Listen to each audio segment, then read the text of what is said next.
सबका साथ सबका विकास का सामर्थ्य क्या होता है, ये भी मैंने गुजरात से ही सीखा है। एक समय गुजरात में अच्छे स्कूलों की कमी थी, अच्छी शिक्षा के लिए शिक्षकों की कमी थी। उमिया माता का आशीर्वाद लेकर, खोडलधाम के दर्शन करके मैंने इस समस्या के समाधान के लिए लोगों का साथ मांगा, लोगों को अपने साथ जोड़ा। आपको याद होगा, गुजरात ने इस परिस्थिति को बदलने के लिए प्रवेशोत्सव की शुरुआत की थी। स्कूलों में शिक्षा की गुणवत्ता बढ़े, इसके लिए साक्षरदीप और गुणोत्सव शुरू किया गया था। तब गुजरात में बेटियों के ड्रॉप आउट की भी एक बड़ी चुनौती थी। अभी हमारे मुख्यमंत्री भूपेंद्र भाई ने इसका वर्णन भी किया। इसके कई सामाजिक कारण तो थे ही, कई व्यवहारिक कारण भी थे। जैसे कितनी ही बेटियां चाहकर भी इसलिए स्कूल नहीं जा पाती थी क्योंकि स्कूलों में बेटियों के लिए शौचालय ही नहीं होते थे। इन समस्याओं के समाधान के लिए गुजरात ने पंचशक्तियों से प्रेरणा पाई। पंचामृत, पंचशक्ति यानी ज्ञान शक्ति, जनशक्ति, जल शक्ति, ऊर्जा शक्ति और रक्षा शक्ति। स्कूलों में बालिकाओं के लिए शौचालय बनवाए गए। विद्या लक्ष्मी बॉन्ड, सरस्वती साधना योजना, कस्तूरबा गांधी बालिका विद्यालय, ऐसे अनेक प्रयासों का परिणाम ये हुआ कि गुजरात में न केवल पढ़ाई का स्तर बेहतर हुआ, बल्कि स्कूल ड्रॉप आउट रेट भी तेजी से कम हुआ। मुझे खुशी है कि आज बेटियों की पढ़ाई के लिए, उनके भविष्य के लिए प्रयास लगातार बढ़ रहे हैं। मुझे याद है, ये आप ही लोग थे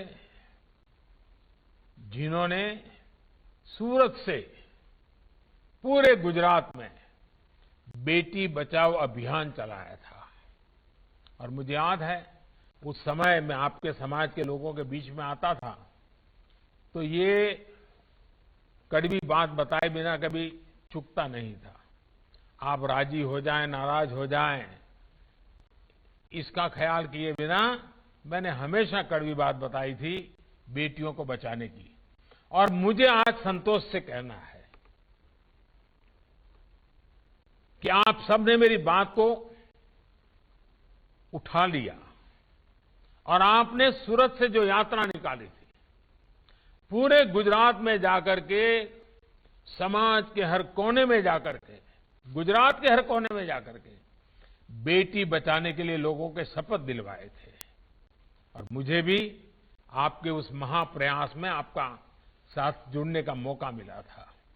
बहुत बड़ा प्रयास किया था आप लोगों ने। गुजरात ने रक्षा शक्ति यूनिवर्सिटी, अभी हमारे भूपेंद्र भाई बड़ा विस्तार से यूनिवर्सिटी का वर्णन करते थे, लेकिन मैं भी इसको दोहराना चाहता हूं ताकि जब आज देश के लोग इस कार्यक्रम को देख रहे हैं तो उनको भी पता चले।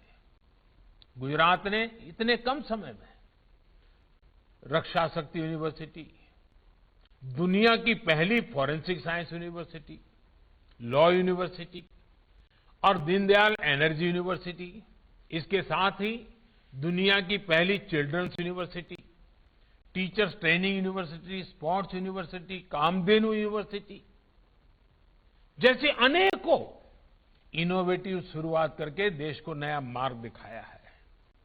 आज इन सारे प्रयासों का लाभ गुजरात की युवा पीढ़ी को मिल रहा है।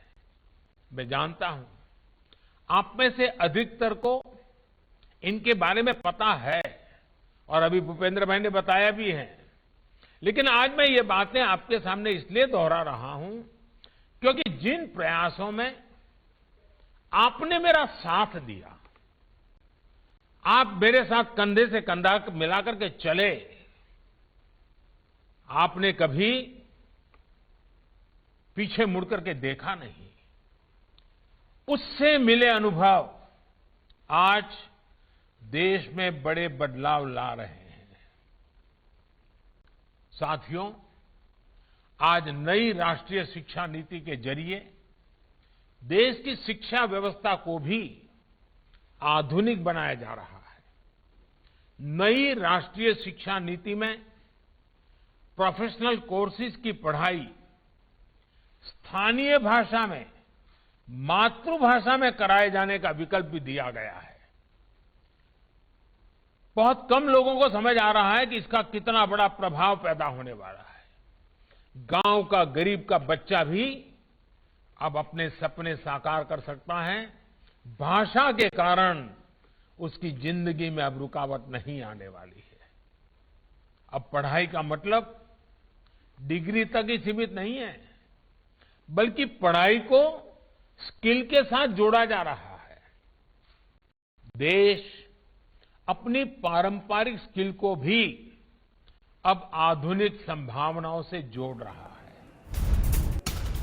तो प्रधानमंत्री नरेंद्र मोदी को आप सुन रहे थे भूमि पूजन कार्यक्रम से लाइव। आप सुन रहे थे आज वर्चुअल तरीके से गुजरात के सूरत शहर के बाहरी इलाके में एक छात्रावास की आधारशिला रखी है प्रधानमंत्री ने, और उस दौरान जो बड़ी बातें कही गई हैं वो आपको ब्रेकिंग न्यूज में दिखा रहे हैं। जाति और पंथ को रुकावट नहीं बनने देंगे। गुजरात ने शिक्षा के क्षेत्र में बेहतरीन काम किया है, ये दोहराया है। खास करके उन छात्रों के लिए 1000 छात्रों की व्यवस्था होगी इस छात्रावास में, और इन बातों से प्रधानमंत्री छात्रों को मोटिवेट कर रहे थे।